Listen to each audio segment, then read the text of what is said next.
Assalamualaikum warahmatullahi wabarakatuh. Salam sejahtera bagi kita semua. Yang saya hormati, dosen pengampu mata kuliah Bahasa Indonesia, Ibu Edsa Purbarani, serta teman-teman yang saya banggakan. Puji syukur kita panjatkan kehadirat Tuhan Yang Maha Esa, karena atas karunia-Nya kita dapat berkumpul pada kesempatan ini dalam keadaan sehat walafiat. Perkenalkan, nama saya Naila Hafidah. Saya berusia 19 tahun. Saya berasal dari Bekasi. Hadirin yang berbahagia, pernahkah kita menyadari bahwa dalam satu kalimat kita sering mencampur bahasa Indonesia dengan bahasa asing atau bahasa gaul? Fenomena ini sangat dekat dengan kehidupan anak muda saat ini. Oleh karena itu, pada kesempatan ini saya akan menyampaikan pidato sebagai Duta Bahasa Indonesia dengan topik penggunaan bahasa Indonesia oleh anak muda, serta peran penting generasi muda dalam menjaga bahasa Indonesia sebagai identitas bangsa. Anak muda merupakan generasi penerus bangsa yang memiliki peran strategi dalam menjaga keberlangsungan bahasa Indonesia. Bahasa Indonesia tidak hanya berfungsi sebagai alat komunikasi, tetapi juga sebagai identitas nasional dan pemersatu bangsa yang terdiri atas beragam suku, budaya, dan bahasa daerah. Oleh karena itu, sikap dan perilaku anak muda dalam menggunakan bahasa Indonesia sangat menentukan arah perkembangan bahasa Indonesia di masa depan. Dalam kehidupan saat ini, penggunaan bahasa Indonesia oleh anak muda mengalami perubahan yang cukup signifikan.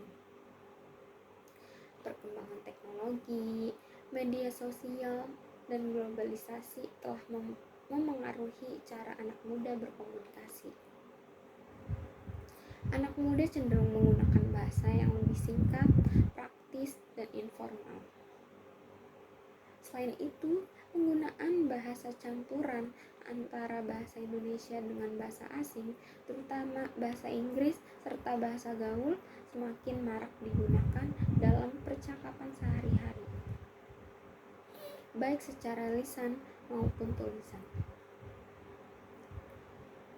Kondisi tersebut menunjukkan bahwa bahasa Indonesia masih digunakan secara luas oleh anak muda, namun seringkali tidak sesuai dengan kaidah bahasa Indonesia yang baik dan benar.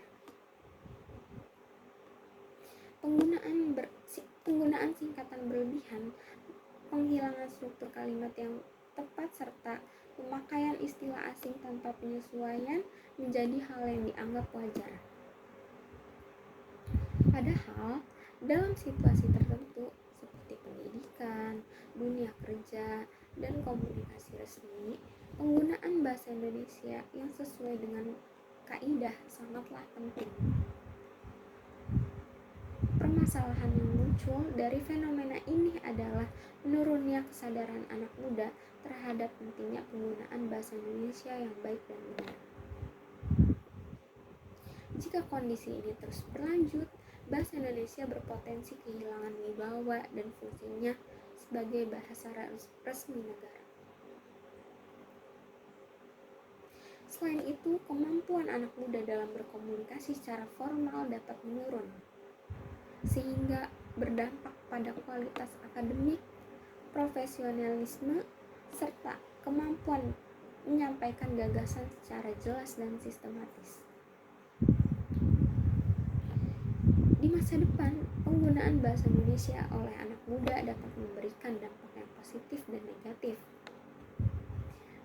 Dampak positifnya, bahasa Indonesia dapat berkembang menjadi bahasa yang lebih fleksibel dan adaptif terhadap perubahan zaman. Bahasa Indonesia juga dapat menjadi sarana kreativitas, terutama dalam bidang seni, sastra, dan konten digital. Namun, dampak negatif yang mungkin terjadi adalah semakin terkikisnya penggunaan bahasa Indonesia yang baku, sehingga generasi muda kesulitan membedakan penggunaan bahasa sesuai konteks formal dan non-formal. Oleh karena itu, diperlukan upaya dan tindak lanjut dari berbagai pihak untuk mengatasi permasalahan tersebut. Pemerintah dan lembaga pendidikan diharapkan dapat memperkuat pembinaan bahasa Indonesia melalui kurikulum, pelatihan, serta kampanye kebahasaan yang menarik dan relevan bagi anak muda. Media massa dan pendidikan sosial juga memiliki peran penting dalam memberikan contoh penggunaan bahasa Indonesia yang baik dan santun. Selain itu, masyarakat dan anak muda itu sendiri harus memiliki kesadaran dan rasa bangga terhadap bahasa Indonesia. Anak muda diharapkan mampu menggunakan bahasa Indonesia secara sesuai konteks tanpa harus meninggalkan kreativitas dan kebebasan berekspresi. Dengan demikian, bahasa Indonesia tetap hidup, berkembang, dan bermartabat di tengah arus globalisasi. Sebagai penutup, marilah kita khususnya anak muda bersama-sama menjaga, melestarikan bahasa Indonesia. Gunakan bahasa Indonesia dengan bijak, santun, dan bertanggung jawab. Karena bahasa Indonesia merupakan jati diri bangsa dan warisan berharga yang harus kita jaga untuk generasi mendatang. Terima kasih atas perhatian Anda. Wassalamualaikum warahmatullahi wabarakatuh.